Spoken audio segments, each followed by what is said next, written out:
James with Love My Pups, My Breeder Supply. We'd like it if you subscribe to us. We'd love it if you go look at our website. There's wonderful products that will help you have successful litters. Last video was about protecting yourself when you're doing a transaction, whether you're buying or selling a puppy.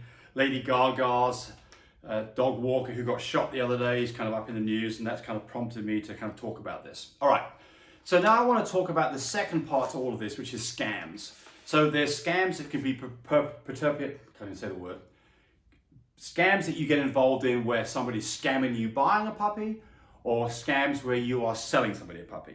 So I'm going to look at this from the two different angles, and we're going to talk about this in some length. You've got to remember that there is almost no completely guaranteed safe way of avoiding a scam. The important thing is that you're aware of the fact that scams can happen and the things that you can do to try to avoid it. Now, when you're buying a puppy from somebody, you've got to remember that they are also thinking that they might get scammed too. So this is a two-way street. Whether you're buying or whether you're selling, it's two parties meet together to give something, in this case a dog, and in return give something, which in this case is typically money. So you've got to get the transaction done in a manner that's safe for both parties, where both parties feel like they're secure. Right, so let's talk about this from the point of view of buying a puppy. There are so many scams out there that, people are getting scammed on all kinds of transactions all the time. And when you start talking about dogs, it's pretty easy to scam a naive person. So the scam always pretty much goes like this. I'm the scammer. I'm trying to get you to buy my puppy, which I don't even have, and I'm not going to give you, but I'm going to get money out of you. So the scam goes like this. First off, here's the offering. There's a dog that somebody's putting up on a website telling you about that is really a fantastic deal. It's just almost a little bit too good to be true. And so that's the first warning sign. If it seems too good to be true, warning bells need to go off. It doesn't mean that it's not a great deal, but it means it has the potential of being a scam. So the next thing is remember, almost always, the person who's scamming you doesn't even have the dog. They're going to send you information like they're pretending that they have the dog. In fact, they may be in a different part of the world, somewhere like Nigeria. And they're acting like they're somewhere in the United States.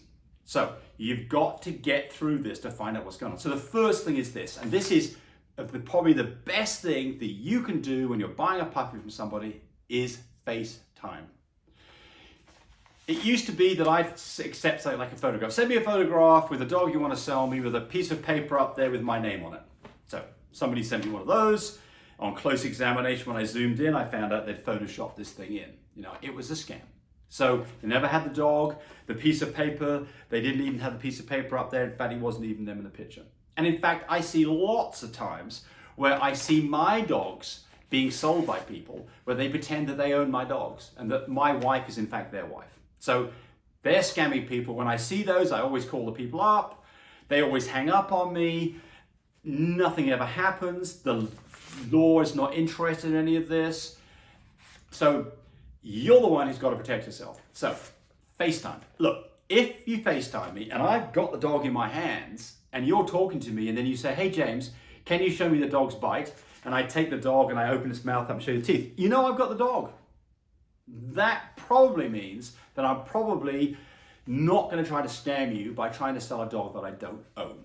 So I think that the very first thing is that you want to do a FaceTime. So what will they say? Oh, well, my phone doesn't do FaceTime. Go to Facebook. You can do Facebook.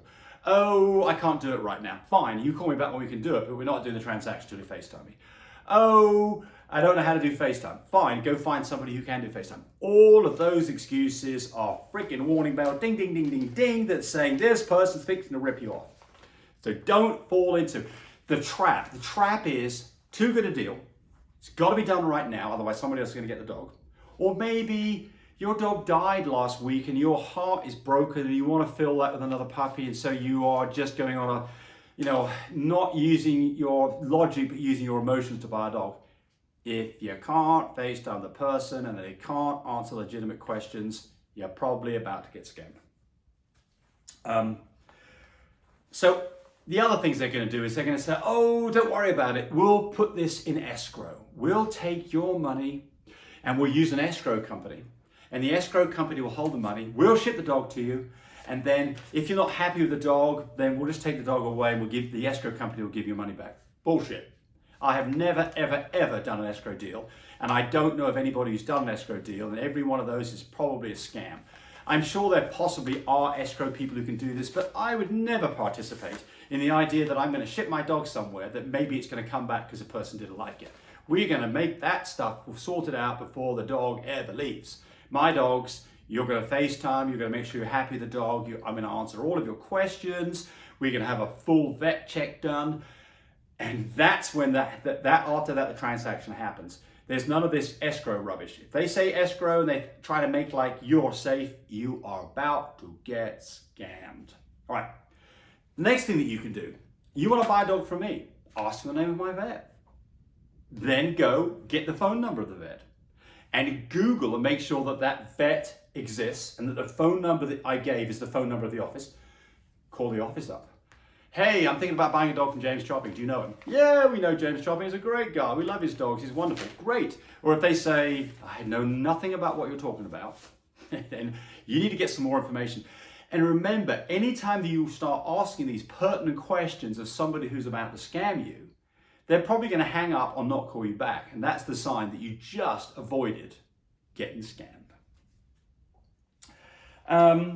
So other things that you should certainly be asking about is contracts. You want to see a contract. All the written words that you receive in texts or contracts, make sure that the spelling is good.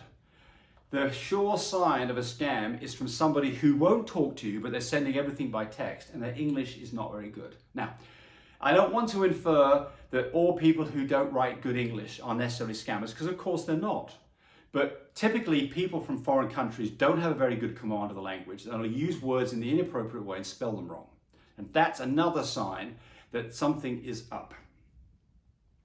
You want to make sure that your dog, if you're buying a dog from me, for instance, is going to come with AKC registration, ask some questions about AKC registration. You can go find some information out about the parents. They can give you the AKC numbers of the parents, and you can do some research directly with the AKC to make sure that those dogs exist. So you can do a little bit of back work if you're worried about this. This takes some work on your behalf, but you can do some back work based on what they're telling you about the parents to find out whether that even sounds reasonable. And I had a situation one time where somebody wanted to sell me a dog, great deal, supposedly down in Texas. And I said, well, send me the litter registration information. They sent me a copy of the litter registration information. And when I looked at the number, there's a barcode on there.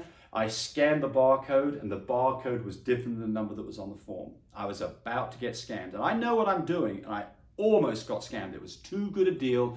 And I needed to get the dog now because I knew that was the dog that I wanted, and I was about to get scammed. So do your homework. And then, make sure that you're doing other things like, has it had a vet check? You can call the vet up to find out if that's happened. Does it have full rights? These are all things that you just do some due diligence to make sure that you're doing your part. Okay, I think the next video is going to be scams from the point of view of somebody who's selling a puppy versus scams from the point of view of somebody who's buying a puppy. This gets too long otherwise.